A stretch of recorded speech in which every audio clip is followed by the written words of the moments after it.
కొంతమంది మనుషులు ఎట్లుంటారంటే అన్న, కొంచెం స్టేటస్ అనుభవించుకుంటా ఇల్లు కొని, కారు కొని, ఒక మంచి రాయల్ లైఫ్ మెయింటైన్ చేసుకుంటూ ఉన్నాడనుకో, అప్పుడేమంటాడో తెలుసా? నేను డే అండ్ నైట్ కష్టపడ్డా, కడుపు చంపుకున్నా, ఆకలి కూర్చుకున్నా, కష్టపడ్డా, అందుకనే ఈ స్టేజ్‌లో ఉన్నా అని చెప్పుకుంటాడు.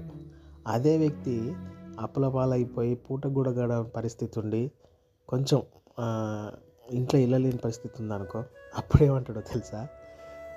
మంది కళ్ళన్నీ నా ఇంటి మీదనే పడ్డాయి. నేను మంచిగా బతికితే ఓర్వలేదు. అందుకనే నేను ఇట్లా అయిపోయినా అని మంది మీద నెట్టుతాడు. దేవునికి అందరూ కనబడతారు గానీ నేనే కనబడతలేనా? ఎందుకు దేవుడా నన్ను ఇట్లా చేసినావని దేవుడిని అంటాడు. అంటే మంచి జరిగితేనేమో నీకు క్రెడిట్ ఇచ్చుకుంటావు.